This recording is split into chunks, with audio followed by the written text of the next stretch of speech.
Howdy y'all, I'm Anna with Always Right, and in today's video, it's gonna be a little different. I'm not gonna be talking to you about Game of Thrones, I'm not gonna be vlogging about my writing process. I'm just trying to wait out the picky algorithm, if you know what I mean. That way this video doesn't get super suppressed, because this is a video I feel a lot of us writers, a lot of us authors can relate to this. And pretty much any creative type can relate to this. I think the algorithm is satiated. So today I'm gonna be talking about depression and writing. Full disclaimer, because I definitely am not a professional. I am not a mental health professional. I'm not even related to one. I have a therapist, you know, who doesn't in this day and age. I am not a therapist, I am not a counselor, I am not a life coach, I am not a psychiatrist, I am not qualified to diagnose you. But, hi, my name is Anna and I have suffered from depression before. Actually, this month of August, like it's mid-August right now, I am just kind of ending the worst 2 years of my life. And I know that sounds melodramatic, and I'm not trying to get y'all to pity me. I just want y'all to know where I'm coming from, so that y'all don't just look at me and be like, girl, like, what do you mean? You looking fit, you looking good, you know, you've got a good life, you've got a new phone, you've got blah, blah, blah, blah, blah, whatever. The depression doesn't care what you look like. It doesn't care, like, what good things you have going in your life. Anyway, last 2 years,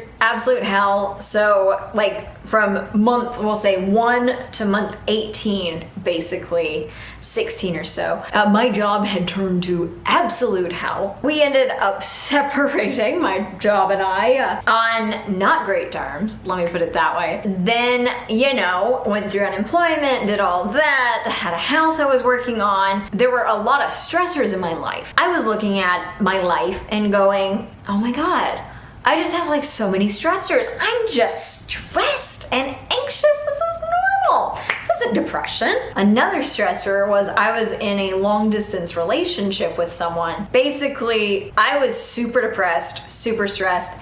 He was super depressed, super stressed. We were states apart. We weren't good for each other. He was not good to me in the relationship, and I wasn't giving him the support he needed in this relationship.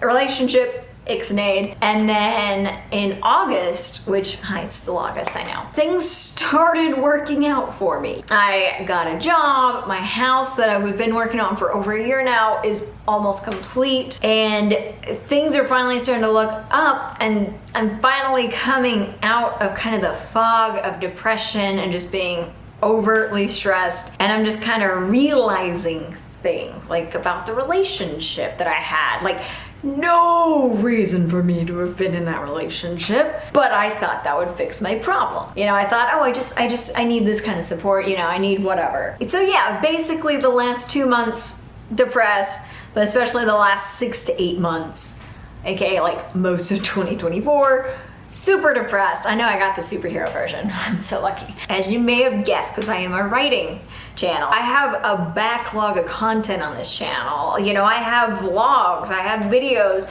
talking about books that I've finished, you know, and how I was able to just hammer those out so quickly before. That was when I had a full-time job. I was able to complete like an 86,000 word first draft in about 5 to 6 weeks while working full-time. Yeah, so to go from that kind of in 2020 to 2021 to 2022, 2023, 2024, setting these goals that I knew I could accomplish because I'd accomplished them before. I'm old hat at it, you know? This is not new, this is not revolutionary. It's just writing. It's what I love to do. It's what I want to do. So the last 2 years for me, I have picked up projects. I have, you know, picked at projects as well. I'll make decent progress in the super short term. And this also applies to like this YouTube channel. Then I just would absolutely lose interest in everything, which is a sign of depression, you know? Obviously, clear sign of depression. Looking back, I'm just like, oh yeah, no, there's no reason I should have set this goal of doing 4 first drafts or like 3 first drafts or whatever for 2024 when I was pretty much going into the darkest part of my 2 years depression, if you will. I didn't realize it at the time. I was just absolutely denying it. I wanted to share that with you because, and this is something I had definitely experienced firsthand, you know, because my loved ones know that I write, a lot of my friends know that I write, and this is not a reflection on them. This is more of a reflection on like society and how we've been taught to basically view writers and creatives. I had a few people go, oh, well, you're depressed? Well, you must be creating some amazing things. Like Edgar Allan Poe, he produced some amazing stuff and he was depressed. Society, culture, whatever you want to call it, but people often, when they hear of creative types, whether that's an artist or a singer or, you know, like a writer, they think, oh, the suffering artist, you know, they have to suffer so that they can make their art. That's the cost. Or, and this one I hate. Like, I have a personal story about it too, but you should try writing the old Ernest Hemingway fashion, you know? Just go get drunk and write your heart's content, and then you can edit it when you get sober. That's what Hemingway did. Like, I don't see your problems with it. Or you should totally do some drugs. Like, if you've hit a dry spell, just do drugs. Like, you should totally do drugs. That'll help re-spark, reignite your creativity, and you'll just produce amazing stuff after that. And I am here to tell you that a depressed artist, whether that's like writing or songwriting or whatever, is most likely not going to produce said art. If you're depressed and you're a writer or you have writing as a hobby, I want you to know that I see you. I've been there, and it is its own world of hell having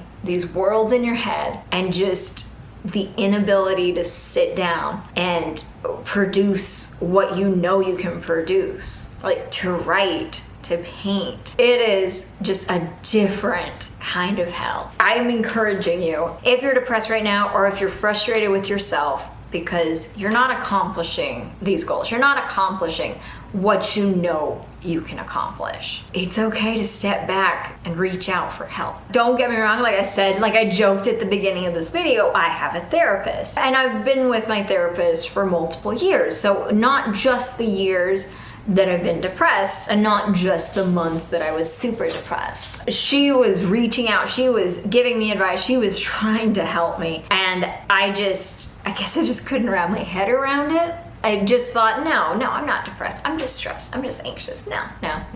This is fine. The reason I'm not accomplishing my writing goals isn't because I'm depressed. It's because I'm just not doing time management, you know? Silly me. I have friends that have talked to me and they're like, you know, the only reason someone would be depressed is if they don't have goals, if they don't have stuff they're striving towards. And I'm going to tell you now, that is such bullshit. Depression does not care. You can set as many goals, you can start that process of working towards them. Depression is gonna scoff and force you off of the trail of the path you're trying to create for yourself. Just this is my personal experience, because y'all have seen my Kanban boards. Y'all saw like my goal setting for 2024. I set achievable but lofty goals for myself. Goals that I 100% should have been able to achieve. Here we are in August. I have achieved none of them. Depression is a totally different beast. Your mind is like a racehorse, okay? You need to feed it. You sometimes need to get a goat to calm it down. You've got to treat it well, got to train it. And then you just have to unleash it and hope that it does what it's supposed to do, okay? Run. And depression is a lot like colic for your racehorse brain. It's treatable, but at the time, it takes a lot of work. There's no way your racehorse brain with the colic depression can compete. There's no way that it can do what you've been trying to do. It can't put those worlds that you've created onto paper. It can't manage your household. It can't do your laundry. It can't. If you're struggling with depression, get some help. There are going to be brighter days. Some of the signs for my depression is I totally pull back from all my friends, all that stuff. I totally pull back. I stop eating, which is also how I react to stress, which is why I thought I was stressed. My confidence kind of withers away, which is crazy because I'm an obnoxiously confident person in real life. I was blessed with confidence and humility. Other signs include just absolutely losing interest in my hobbies, absolutely losing interest in like my goals and bettering myself, and absolutely losing sight of like what I want. Hell, my Kanban board is right outside of my door. So every morning I see it. Every time I leave the house, I see it. Every time I come into the house, I see it. Every time I go into my room, I see it. My Kanban board has all of my goals. I intentionally put it in a super high traffic, like for me, high traffic, like specific to me, high traffic area, so that I would be reminded by it, so that I couldn't go, oh God, I wondered where I put that. No, I know exactly where it is. I keep looking at it. Heck, I mean, I can see it from here when I'm recording this video. And I still lost all my drive to accomplish those goals. Even though I knew they were there, I had set a deadline for myself. I broke them down into super achievable bite-sized pieces. I couldn't make myself work towards even one of the goals, one of the stickies, one of the steps. Depression is serious and it can seriously harm your creativity. You're not gonna wake up with depression and be like, quoth the raven, you know, nevermore, quoth the raven. That's not how depression works. It actually is the exact opposite. You wake up tired. Sleeping habits, that's also another sign, like sleeping too much, sleeping too little for not really any apparent reason, that's another sign. But you wake up, your goal for the day is to make it to the end of the day. It doesn't matter, you don't care how it gets done. I mean, you can try your best at work, you can try your best around friends, you can try your best, you know, to keep yourself fed or to not overeat, whichever one you have, whichever way you swing. But that's all your racehorse brain can handle. Its tummy hurts.